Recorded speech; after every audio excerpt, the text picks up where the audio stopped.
Hey guys, what is going on? It is me, Energy Crazed, here back with another video. Today we're going to be talking about potential Yorick abilities that could be coming out in the near future. Excitingly enough, as of yesterday, Riot actually released a picture, a teaser picture, and it's of a shovel with an image in the background, which makes me think that it is a teaser to Yorick, which a lot of the community agrees that that's the case, and that's who it is about. So that's exciting, especially considering my last video. If you guys haven't seen that, check that out. And also, as far as the shovel, I actually wouldn't have noticed that or seen that teaser when I did if one of the guys in the comments didn't let me know about that, so that was great of them. Anyways, so let's go ahead and hop right into it about the abilities that Yorick could potentially have in the future. Alright, so we'll go ahead and start with kit number 1 made by Xelnath, which I did talk about in the last video as well, and I'll leave a link in the description for that. So, for his passive, we have Unholy Covenant. Yorick exhumes a ghoul every 30 seconds. Yorick's basic attacks reduce the cooldown on the effects by 2 seconds.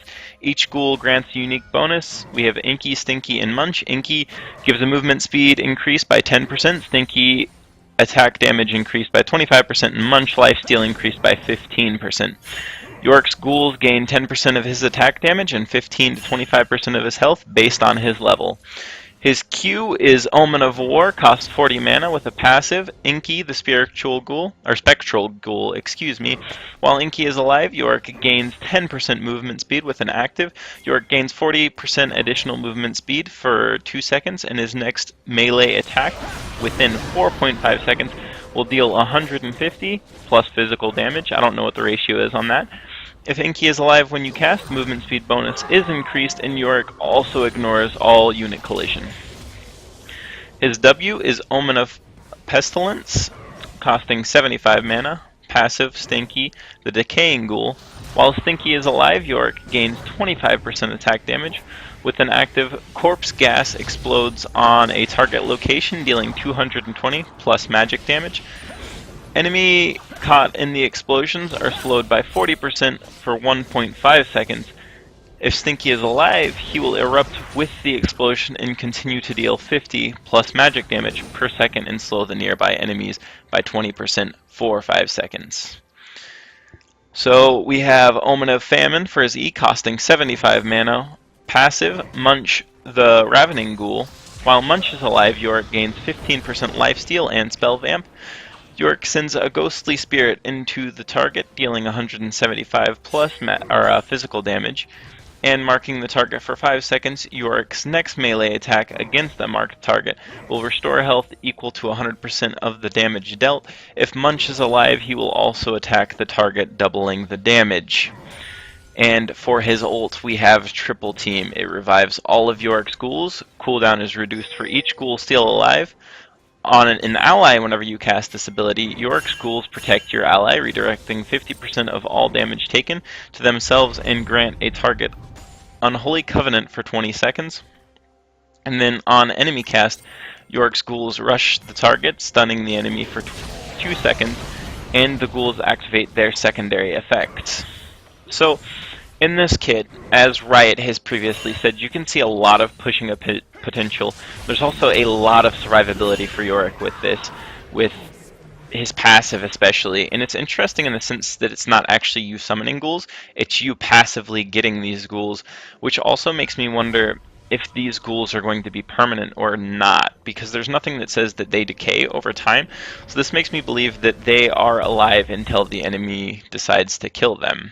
So that's interesting. And it also sounds as though it'll be random. I don't know if it's going to be in a rotation or if it's going to be random with his passive as far as each ghoul that spawn.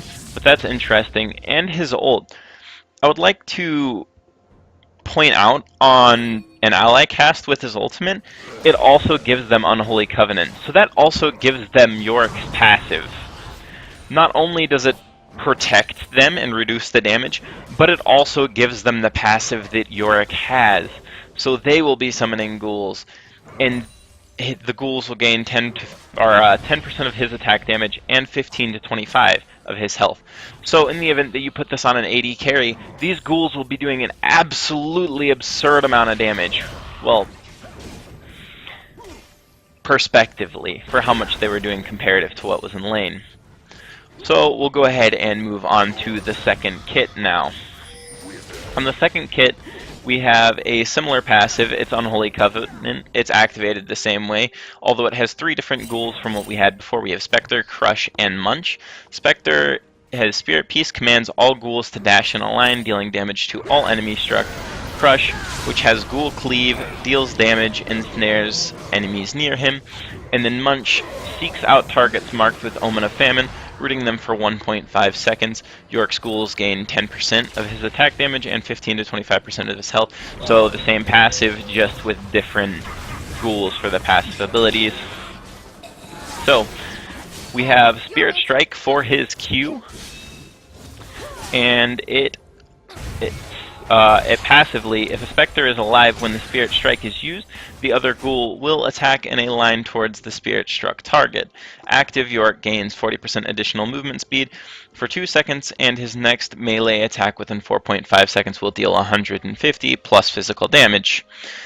His W is Explosive Harvest, and it costs 75 mana. Crush, the battled ghoul, is the passive, and if Crush is alive when Pestilence Harvest is cast, he will cast a Ghoul Cleave at all enemies near him, ensnaring them by 48% for 1.5 seconds. Active, Corpse Gases explode around Yorick, dealing 220 plus magic damage at all enemies near him, and snares enemies struck by 40% for 1.5 seconds. So, Hungering Mark, we have a passive, Munch, the Ravening Ghoul. If Munch is alive when Yorick's casting Hungering Mark, he will seek out the marked target and root them for 1.5 seconds if he reaches the target. Active, Yorick fires a Ghostly Spirit forward, dealing 175 plus physical damage and marking the target for 5 seconds. Yorick's next melee attack against a marked target will restore health equal to 100% of the damage dealt. And for his ultimate, we have Yorick revives all of Yorick's ghouls. Yorick channels for 5 seconds, summoning a massive army of 100,000 Wretched Spirits. Wretched Spirits will explode when they are near an enemy unit, dealing 3 damage. During the channel, Yorick controls the army movement instead of his own. The spirits have 100 HP and last for 10 seconds. And then there's a little note at the bottom that says Xelnath note numbers obviously are placeholders, because that would be an absolutely overpowered ability if those numbers were not changed. So they are placeholders as of right now, just to kind of give an idea of the kit as to what it would look like. So on both of these kits, you'll notice that passively, Yorick is spawning ghouls with all of them having active abilities, and it seems like there is a much larger, on the second kit, a much larger chase potential because of the slowing ability as well as the snare off of his W, and his ult seems to be a much more aggro ult than his current ult, as well as what we saw in the first potential kit. So we'll go ahead and move on to the third kit now. With a passive of Expiration Date, Yorick's ghouls guard him by default, redirecting 10% of all damage Yorick takes to them. If Yorick commands more than 6 ghouls, they will slowly lose health over time until only 6 ghouls remain. His Q is Shovel Sweep. Yorick cleaves all enemies around him, dealing 150 plus physical damage. If this ability kills a unit, a ghoul will spawn from the corpse. His W is Explosive Gas, costing 75 mana. Corpse Gas explodes around the target location, dealing 220 physical damage at all enemies in explosions, and slows the enemy struck by 40% for 1.5 seconds. His ghouls prioritize targets affected by Explosive Gas. Hungering Frenzy, 75 mana, is his E. Yorick and his ghouls gain 50% attack speed, 25% movement speed, and 20% lifesteal for 6 seconds. Now this ability sounds absolutely ridiculous. This is probably one of the more overpowered abilities that I have personally seen. It gives him an absolute absurd buff that gives him higher attack speed, lifesteal, and increased movement speed so he can chase and not worry about dying because of the lifesteal that he has added with this, and it's active for 6 seconds, so it's not like it's a short period of time. They would definitely have to do some tweaking to that if they did implement that into the game, in my personal opinion. And then for his ultimate, we have the Endless March, costing 100 mana. Yorick opens a grave in the earth, instantly summoning 10 ghouls at a target location. You can click the Endless March again to command the army and move it towards a location. So this is one of my personal favorite kits out of the set of them. The passive is extremely interesting in the sense that it allows you to have up to 6 ghouls. Yet again, I'm thinking that they will be permanent ghouls, with the exception of if you have more than 6, then obviously they start to lose health until only 6 remain, and it also makes 10% of the damage redirected and reduces damage, so that's kind of awesome in the sense you'll be taking 10% less damage whenever you have ghouls up. In all, this kit will have an absurd amount of split pushing potential, which in the current meta could be extremely useful. In all, the kit just seems like it would be a lot of fun, and it adds a lot to a team fight potentially, whereas Yorick, as of right now, doesn't have a lot of team fight potential. He doesn't add a whole lot to a team fight, whereas this kit would add a lot of damage to a team fight, and I feel like in all would make him much stronger in a team fight. But then again, this leaves him more as a bruiser and a damage dealer, opposed to being a utility champ, which we've kind of seen in the first kit. But let's go ahead and move on to the fourth kit. In the fourth kit, we have Unholy Covenant as a passive. Yorick controls a swarm of up to 3 ghoul companions. Yorick's Lantern revives a dead ghoul every 30 seconds. If all 3 ghouls are alive, Yorick's Lantern heals it instead. Yorick's basic attacks reduce the cooldown on this effect by 2 seconds. So we've seen this passive before. Yorick's ghouls guard him by default, redirecting 10% of all damage. Yorick takes to them. Yorick's ghouls can also be controlled by ult and right-clicking, but they stop guarding Yorick until you ult right-click on Yorick and return them to you. So this is something that I really like that they're trying to implement, is more control over the ghouls, more player involvement when playing Yorick. I feel like that's something that we don't currently have as much of, because aimlessly you will summon ghouls and they will chase an enemy, which is great, and you do a lot of damage. But on the contrary, you don't have the option to do what you want with these ghouls. You just kind of spawn them and they have a mind of their own, which personally I think it would be awesome if there's playmaking potential with Yorick, in the sense that he can spawn his own ghouls and control them, make them do what he actually wants them to do. So, moving on to his Q, we have Shovel Strike, which is a cost of 40 mana. Yorick gains 40% additional movement speed for 2 seconds, and his next melee attack within 4.5 seconds will deal 150 plus physical damage and cause him to leap over the target and grant him 2 more seconds of faster movement. Again, a great ability in my in my personal opinion, adds a lot of chase potential for Yorick. Moving on to his W, we have Explosive Gas, which we have seen before.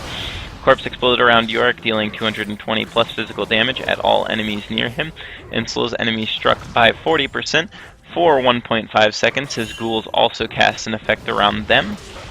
We have E, Hungering Rush, which costs 75 mana. Yorick's ghouls rush towards a target location, dealing 175 physical damage to all enemies struck along the way, and marking them for 5 seconds. Yorick's next melee attack against a marked target will restore health equal to 100% of the damage dealt. And for his ultimate, we have the Endless March. Yorick opens a grave in the earth, reviving all of the Yorick's ghouls, summoning an army of 20 this time. Wretched Spirits over 6 seconds.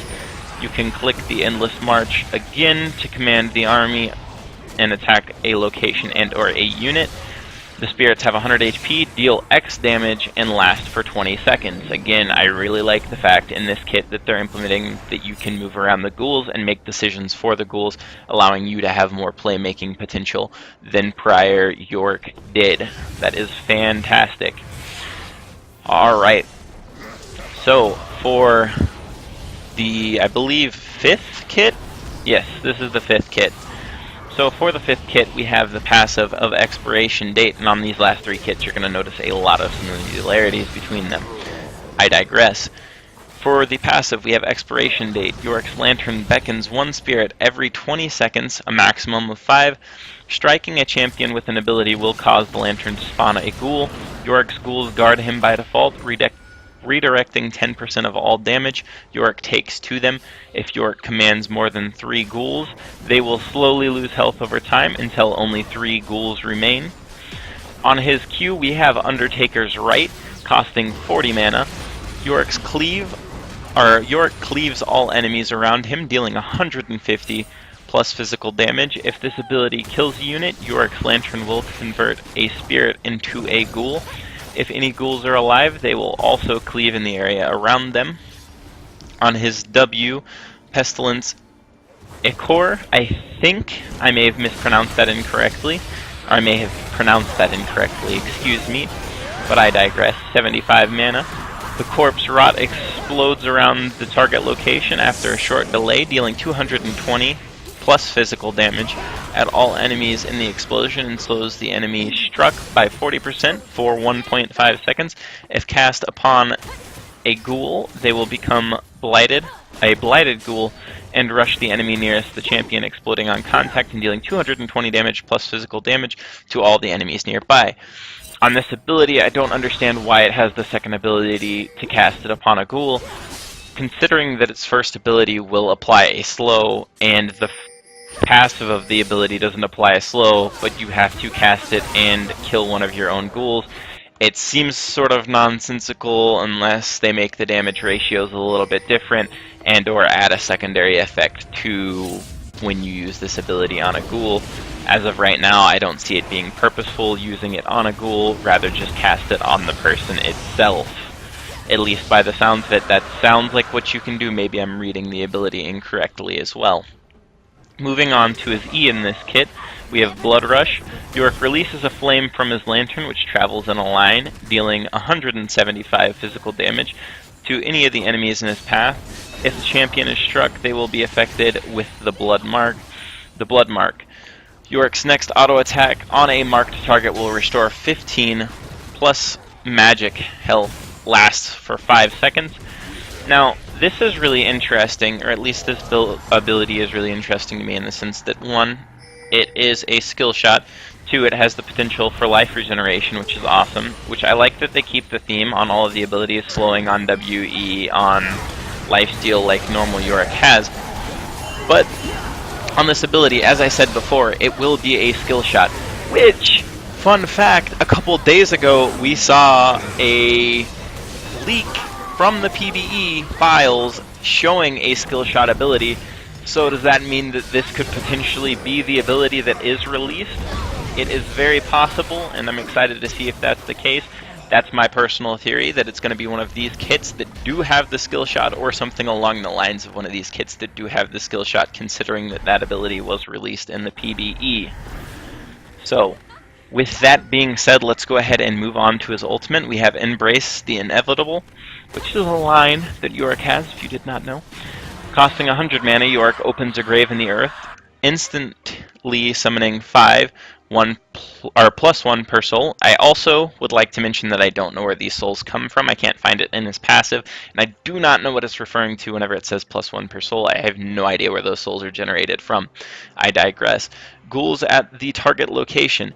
You can click the Endless March again to command the army and attack towards a location.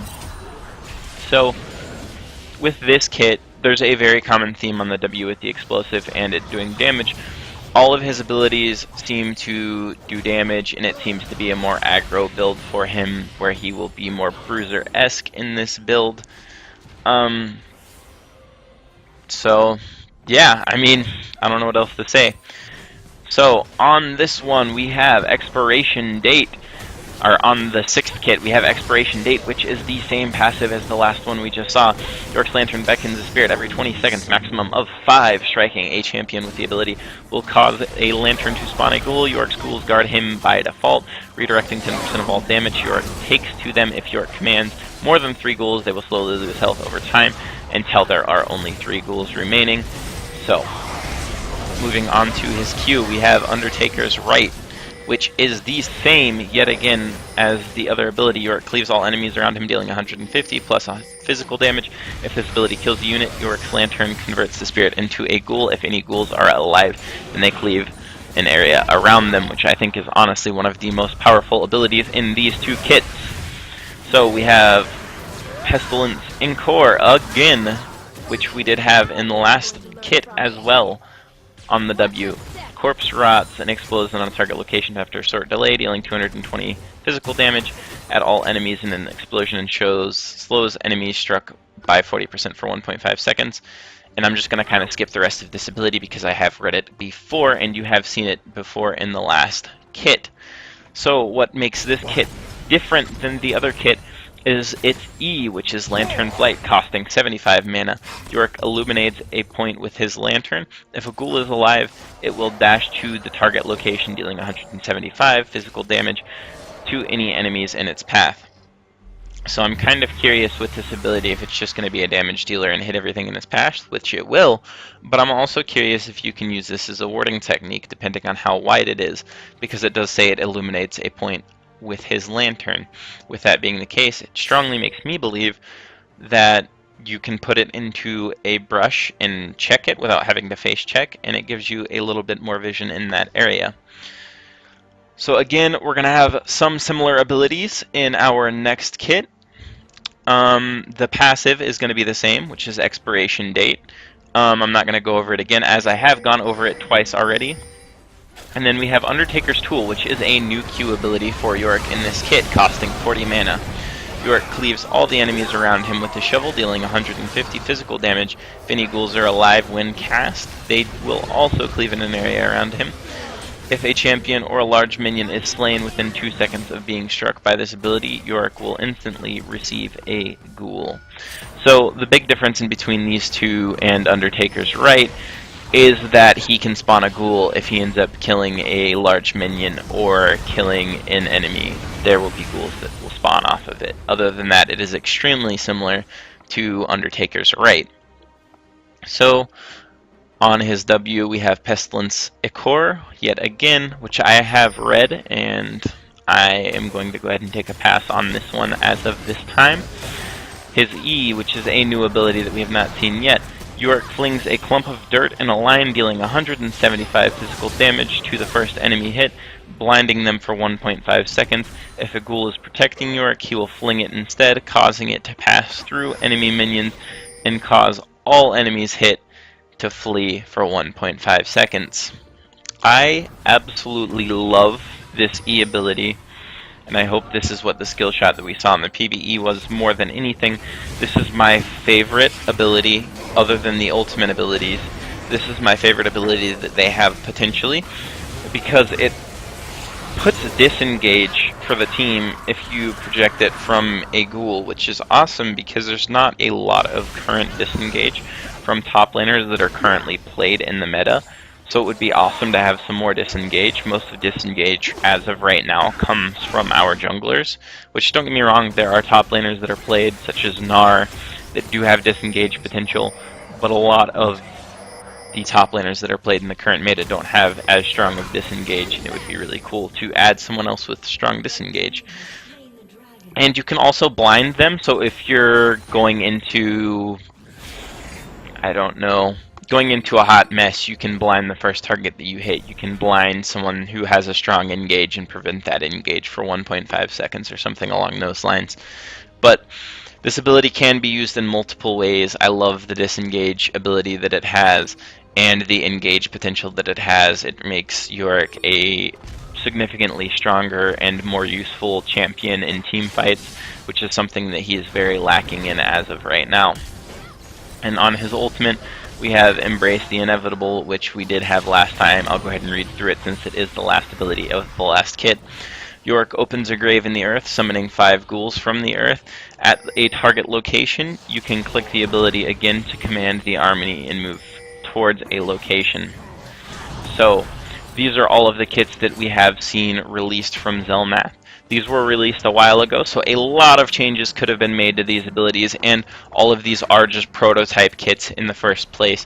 So these may not be what we actually see in the game, although it does give us a strong understanding of what they are trying to do with this champion and where they could potentially be taking this champion. So I hope you guys enjoyed this video. If you did, definitely leave a thumbs up. I would really appreciate it. It really helps me out. If you have any questions whatsoever, go ahead and comment below. All of the information and all of the links to the information that I talked about in this video will be posted below. So once again, thank you guys so much for watching, and until next time.